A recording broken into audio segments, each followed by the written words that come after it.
Hello everyone and welcome back to another beautifully warm day in the south coast of England.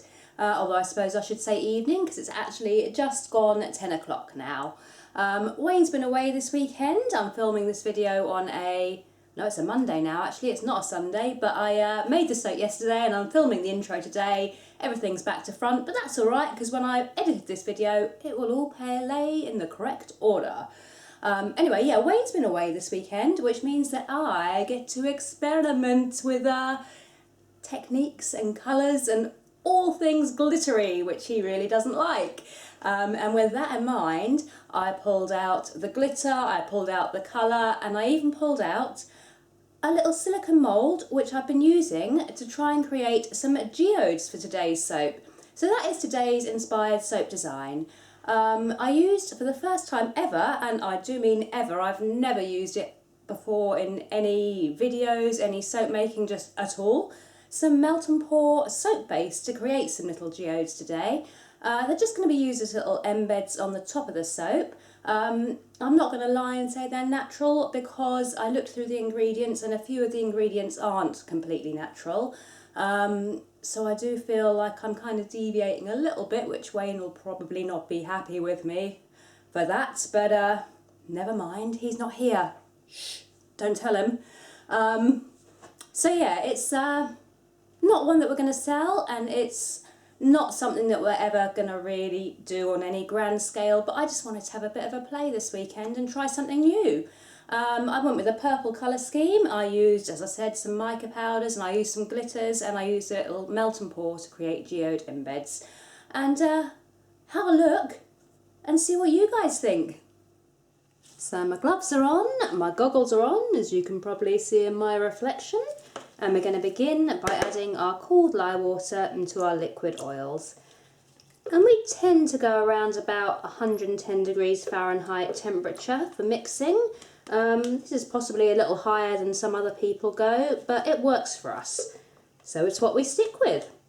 I'm going to need this to be a very light trace today, so it's not going to take much blending at all. Just a few seconds, I would have thought.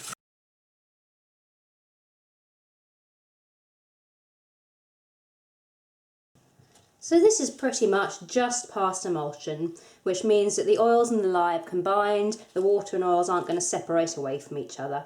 But it's not really thickening yet, it's still very thin and good for working with. We're going to split this down into 3 now. But before we split it into 3, I nearly forgot. Today we are adding the only essential oil that you can possibly use in a Amethyst Geode inspired soap. Lavender. What else? I'm just going to pop that in there. I'm going to mix it in. And lavender is such a beautiful essential oil, and it behaves fairly well in soap. Sometimes it causes it to thicken up a little quickly, but generally it behaves pretty well for me. So it's one of my favourite essential oils to both smell and work with. Right, now I'm going to split it into 3. 1, 2, 3. Now we're ready for colouring. And the colour scheme I'm going with for the actual base of the soap is colours that I'd expect to see in a geode. So I'm going with a dark black with some activated charcoal. There is about a teaspoon of activated charcoal in here mixed with some liquid oils. That's going to provide the sort of stony look that you'll find a geode in. The next is this lovely amethyst purple colour. I can't remember exactly what this one's called. I'll have a look and I'll pop up the name of it. It's from Resonate. All our mica powders are from Resonate. And I think this really captures the amethyst look. This one is going to go in here. There's about 1/4 teaspoon of mica powder, and that again is mixed with some of our liquid oils just to help it disperse a little better. And lastly we've got this silver mica powder, which again I can't remember the name of, mixed with more of the liquid oil. And again another 1/4 teaspoon of the mica powder there. And I've gone with this silver because I think this is also a kind of colour that you see in a geode. It's always the colour of the rock or the stone itself, such as amethyst in this case, so it's purple. But then you kind of see silvers or golds and blacks and stone colours. I've used both my spatulas there, so I'm trying to scrape out the last little bit with this spoon. Now I'm just going to mix them all in until they're fully combined. We've got more of the black just because I want the actual swirl design to be a majority black colour, because that's how it works in my head. A nice sort of black geode with those bright colours, the silver and the purple, encapsulated inside it. Let's move on to this purple one now. Just making sure I work them in thoroughly. Make sure that they are properly combined.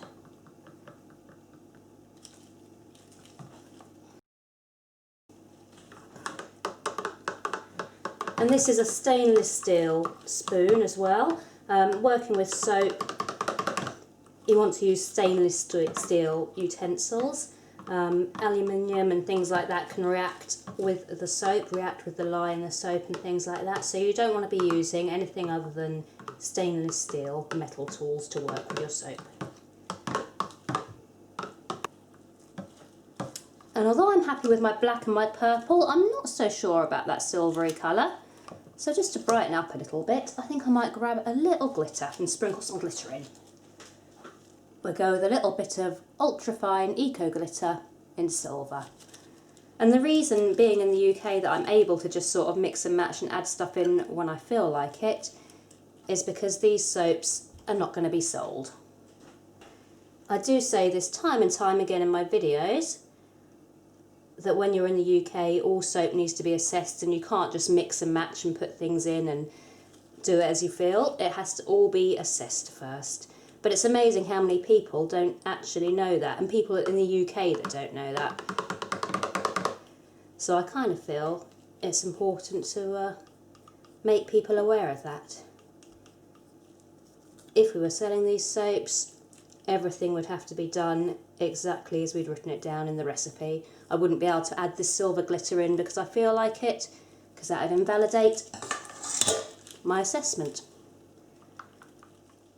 There we go, so this is our colour scheme for today's geode soap. We've got the amethyst purple, the charcoal black, and I suppose it's a kind of silvery grey, almost got some white in there as well, but that's okay because I think they go well together. And we're going to pull in our mould and do a swirl with these now. And we're going to do a very simple tiger stripe swirl. So I'm going to start with the black. I want to start and end with the black today. And it's such an easy swirl, you just literally pour it down the centre. And my batter's still nice and runny, which is what I wanted. I don't mind if the colours bleed into each other too much, because I think in nature colours do bleed and blend all the time. So if they blend into each other, I'm not going to be fussed about it today, which is why I left it really runny.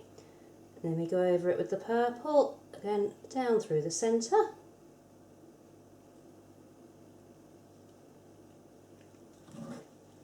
And then onto our white, just carefully pouring over the top of that purple. And you can see that as I pour down the centre, the soap that's already in there is being pushed out towards the edges. Then we go back to the black and we repeat the whole process. And I'm going to work my way up the soap mould, filling it exactly like this. And then at the end, I'm going to make sure that I've got black left to finish with. Because in my mind, this design has to have a black top and bottom.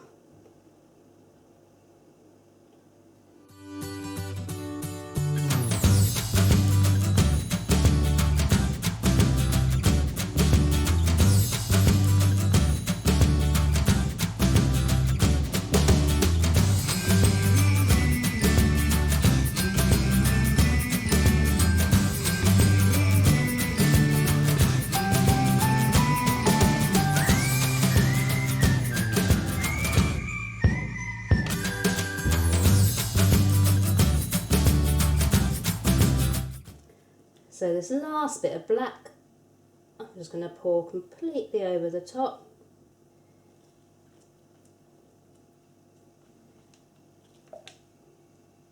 Just to cover up as much of those other colours as possible. Going to give it a little shake and a tap down to let out any air bubbles and to level the surface.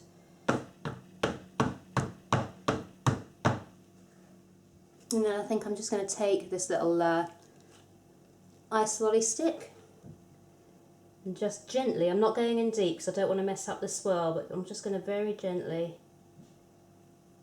drag up and down on the top, just spreading that black out a little. Again, just doing this to make black most definitely the predominant colour on the top of this bar. After this we're going to leave it to firm up, and then I've got some embeds that I'm going to put on the top. My little Amethyst Geodes that I made, yesterday I think I made them, so we'll do them next. So these are the little geodes I've created to go on the top of the soap. There's 3 different sizes, and I created them quite simply with melt and pour soap in this little silicone mould here, which I lined the edges, just brushed the edges with the silver mica powder, and then coloured the melt and pour soap with the same purple that I put in the soap today. And they're going to go on the top. And I have taken one of my gloves off. Again, I don't recommend doing this, I really don't. But I find it so hard to place embeds with gloves on because they stick to my hands, and especially in the heat, they're really difficult. So again, don't do this, but I'm being a hypocrite. That's all I can say on that. I have got very faint markings, and I'm going to try, where the soaps are going to be cut, and I'm going to try and make sure that the geodes are placed in what looks like a random fashion, but that actually ensures that they don't get cut when the bars do. I'm just going to press each one down gently into the soap so we're just seeing the top of it poking out. And I'm not going to pretend that this soap is one that we shall ever be selling, because it's not. The reason being that this melt and pour soap base is not wholly natural. Looking through the ingredients, some of it is things that have been synthetically created. A lot of it is from natural origin, as is everything, but there is synthetic processes involved in the melt and pour soap base. And I do feel like I'm cheating on my company a little bit, because our ethos is natural. Everything that we sell will always be all natural, hence why this soap will not be getting sold. And it did raise some questions in my own head when I decided to make this. But I thought, you know what, I don't want to limit my creativity in terms of what I'm doing in my personal life for fun. So I'm happy to make this one as a bit of an experiment and a bit of a fun sort of Sunday project, but we're not going to sell it. Because we want to keep our business all natural, because that is what we base ourselves on. And if you are somebody that can't or doesn't like to use any synthetic ingredients, you can still make the rest of this soap, just don't put the geodes on top. The mica we have used is natural mica, it is ethically sourced natural mica. We have got the traceability on that from our suppliers to prove that it is sourced ethically. Majority of it is from the EU as well, which is great. And we tend to call the mica nature identical rather than natural. But I'm much happier using that in these soaps than I am to use anything that is completely synthetic, such as some of the ingredients in the melt and pour. The main thing that swung it for actually me going, yeah, I am going to make these soaps, is that looking through the ingredients and speaking to the supplier, the melt and pour base doesn't contain any palm oil. And if it had, then I wouldn't be making this soap today, because for us, being natural is really, really important in what we sell. But being palm oil free is the most important thing. It is pretty much top of our list, is we want to be palm oil free. And that includes sustainable palm oil as well, because there is some query over how sustainable that actually is. So yeah, no palm oil in the base, but we won't ever be selling anything like this because it's not wholly natural. Whew. Pretty pleased with how this is looking. Just trying to get it just to look like they've just sort of fallen there and formed there by nature. Ah, right. There we go.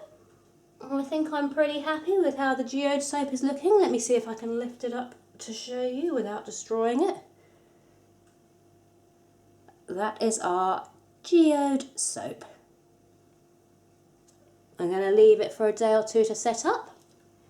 Then I'm going to come back and chop into it, and hopefully we'll have that lovely tiger stripe running through the middle, which is going to complement the amethyst geodes on top. And of course, all scented with that beautiful lavender, which is going to set it off perfectly. So I'll see you in a couple of days. So we're back, and it's been about 20 hours since we made this soap. I've unmoulded it, and I'm going to attempt to cut it now. It may be that it's still slightly soft for cutting, and if that's the case, we'll probably end up just cutting off the one bar, and then I'll think better of it and come back maybe tomorrow. But I'm just going to see, because at the moment it's so hot and the soap seemed to be setting up a little bit quicker. But then again, it could just be me being impatient. I haven't marked out where I'm cutting them today, purely because all I'm going to do is do it by eye, making sure that I don't cut through the geodes, using them as my guideline. Okay, so it's feeling very soft. We'll see if that impacts the design in the middle. If it does, we'll leave it till tomorrow and come back then. I think we're probably going to get away with it, actually. There we go. That's the first one. I think I'm going to continue cutting the rest of this bar. If it does start getting smudgy because it is still soft, I will leave it, but I think we'll be okay, so I'm going to continue cutting now. So here we have it, one amethyst geode soap loaf all cut up. To be honest, it was a little on the soft side and probably could have benefited from another few hours before cutting, but I was impatient. And this, close up, is what we've created. You can see the black, the purple, and the silver has come out more white, but that's okay because I think it fits anyway. I can smell the lavender, it smells amazing, and we've got the top there with the sparkling geodes to complement the colour scheme that we've got on the inside. All in all, I'm really happy with this. I'm definitely going to revisit the geode technique again. And actually, I had another little crystal mould arrive in the mail just a few minutes ago. So I think I'm going to have to experiment and make some more because I really like these. And although we won't be selling them, it's certainly going to be something to brighten up my bathroom. And there's certainly nothing wrong with doing that. So on the whole, as you can probably tell, I'm really happy with how today's soaps turned out. I'm actually going to have a little play with this geode mould and just see if there's any way I can get an effect like this using melt and pour soap. To be honest, I don't really think that there is a way that that's going to happen, but I'm going to have a play because if I can actually make them out of melt and pour, that would be fantastic. Because then I like the idea of actually managing to use our own handmade natural soap rather than the melt and pour base. I am thinking that it's the melt and pour that gives it the little almost transparent shine, so I'm not sure I'm going to be able to replicate that with cold process soap, but I'm going to give it a go and see, and if I manage to get anything that works even slightly, you'll probably see me using the mould in future videos. But thanks for watching today. Let us know what you think. If you would like to see us using more sort of embellishments like this and perhaps using melt and pour just for little extra detail, do let us know because it's always something that we'll consider doing. Or alternatively, if you prefer us keeping it completely natural, let us know that as well because we like to know what you guys like to see. As always, you can head on over to our website here. You can use our discount code, which is here, if you enjoy our videos. We always really appreciate those likes, those comments, and especially those subscribes. They all help us, and it kind of feeds our ego a little bit too. And who doesn't like that? But anyway, I shall see you guys next week. Next week, because I've gone so far away from what our business is really about in today's video, I'm going to pull it completely back next week, and we are going to go completely natural. No artificial colours, no micas, nothing unnatural. That's what I'm trying to say. So we're going to pull it really back. I'm fumbling my words so badly, but it's past 10, so I'm allowed to. Yeah, and I think next week we're actually going to show you one of the soaps that we do actually sell. It'll be the first soap we've ever shown you on here that we actually sell. So that's going to be fun. So that's something for next Friday, and I'll see you all then. Bye!